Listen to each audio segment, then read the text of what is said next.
By Paul Glenn. BBC Music Image Copyright Elliot Lee Hazel. Hello, it's Beck, drawls a Southern Californian voice down the phone from a hotel room somewhere in leafy Kent. Having shaken off the LA jet lag that threatened to ruin a joyous secret gig near London Bridge on Sunday night, the 47-year-old is on fine form ahead of his appearance on Later with Jules and happy to look back and laugh about Kanye West interrupting his Grammy Award acceptance speech. The rapper famously stormed the stage in 2015 after Beck's last record, Morning Phase, pipped Beyoncé's self-titled one to Best Album, adding later that Beck needs to respect artistry. Beck Hansen, to give him his full name, is in an elite club of only 2 singing stars who have suffered at the hands of a Kanye Awards bash tantrum, along with Taylor Swift at the 2009 MTV VMAs. But that's no reason why the 3 of them can't be friends or even work together in the future, right? Yeah, I don't know, maybe he jokes. It's the music business. You're walking right into center of the whole thing. It's a circus. We were laughing about it. Shed had dinner with Kanye after the Grammys thing happened and Morning Phase came on in the restaurant they were in and he stopped the conversation and said, "What is this? This is good." She was smiling and said, "This is Morning Phase." So even when he went on that whole thing, I didn't take it personal. Ultimately he had let me know that he liked the record. Image copyright Getty Images. Image caption Beck and secret fan Kanye West at the 2015 Grammys. I'm not a loser, baby, so why don't you leave it? Beck will be seeing a few more friends at a second surprise London gig in Camden on Thursday ahead of the release of follow-up album Colors on Friday. But before that, he takes time out to talk Kanye Taylor and how completing his painstaking new LP was like finishing a marathon, plus why on earth MC Hammer is signing copies for him. He also reveals what it was like touring with the huge but friendly U2 machine and what a thrill it has been to see album co-writer-producer Greg Kurstin, Adele, Foo Fighters, Liam Gallagher gently take over the world. Image copyright Peter Hoppeck. That was a great secret show on Sunday, despite you saying the band were all jet-lagged at the start. Thank you very much, it was a great night. The crowd helped us, we couldn't have had a better crowd. You've announced another one for Thursday night. Do you like keeping secrets and pulling surprises? We were originally just coming here to do some TV and radio, but I insisted on playing. We haven't played here in over a year and it just doesn't feel like we can come here without playing a gig. It's like visiting your friends. How was the reaction to new stuff? I was surprised, it was great. They were singing the backing vocals. One of the songs on the new record, there's a part where there aren't enough of us in the band to sing the backing vocals and the crowd just starting doing it. It was beautiful. You covered Gary Numan and The Clash at the gig, plus you perform on the same bill as Robert Plant on the Jools Holland show. Do these classic British artists hold a special place in your heart? Absolutely. They're so formative, for myself, the people in my band, everyone I grew up with. We were completely influenced by the 60s and 80s waves of British and Irish musicians. We even just toured with U2, so that influence is still there. Tell us about touring with Bono and the guys. It was a great experience, the audiences couldn't be more warm. It was interesting because there was a more elevated feeling of people being passionate about being there and wanting to engage with the music.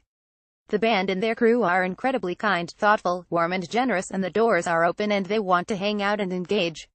Everyone is working hard and there's lots of commotion, but it's very calm and very friendly. For such a huge machine, it was striking how human and open and relaxed it was. Image copyright Getty Images. Image caption Beck's label mate MC Hammer. You've had another musical legend, MC Hammer, signing copies of your new album. He's calling it a great party record. I think it's great to have him christen the record. We're label mates now. I met him last year at the celebration of the anniversary of Capitol Records in Hollywood. It was actually an idea of a friend of mine at the label. There's a scene in Step Brothers where he gets somebody to sign a samurai sword and he's like, "Why did you get him to sign the samurai sword?" And he says, "It's the only thing we had." How important is the whole packaging and promotion of the modern album to you? For better or worse, I'm involved in the whole thing. I'd love nothing more than to call someone up and say, "Hey, can you throw something together and make it great?" Or he'll just come by and maybe sing a little something. I'm more of a Hansen artist in every way. I have a lot of talented people and musicians I get to work with.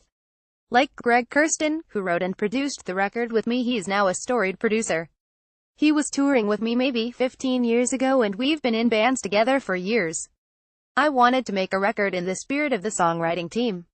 The more I look back on it, my favorite songs are from bands that had 2 great songwriters in them. I was trying to create a version of that for myself.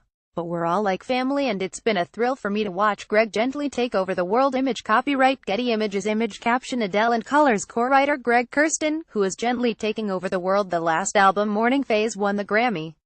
How do you top that? Well, this record started before the last one came out.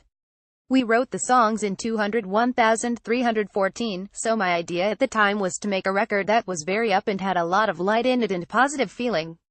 I'd been for many years making much more experimental, abstract, darker, moodier music.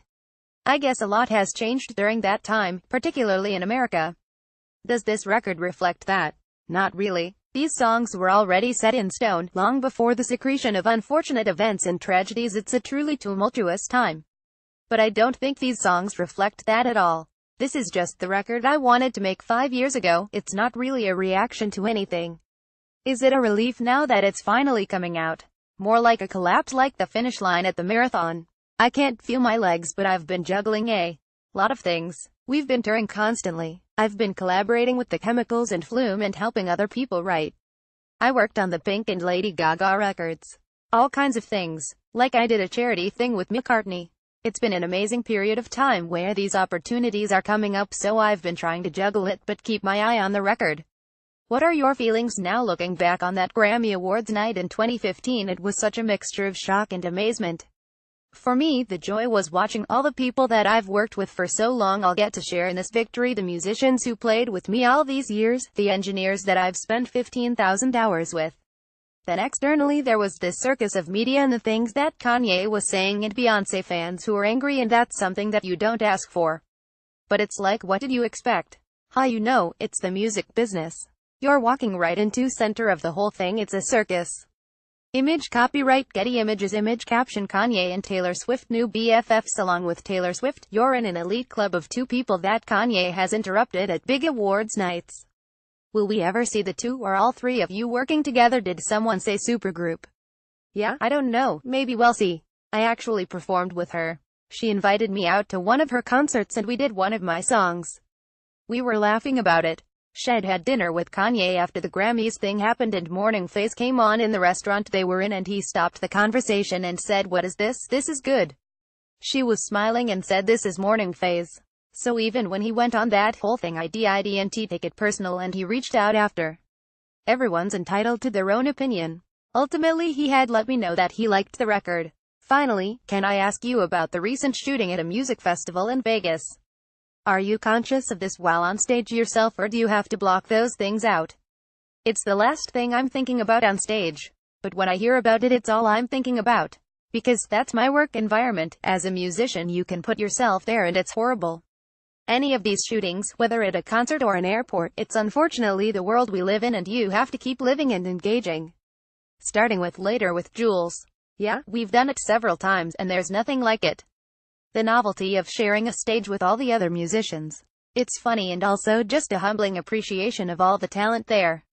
Colors is out on Friday, and you can watch Beck's appearance on Later with Jules on BBC Two on Saturday at 22:30 BST. Follow us on Facebook, on Twitter at BBC Newsence, or on Instagram at BBC Newsence. If you have a story suggestion, email entertainment.news@bbc.co.uk.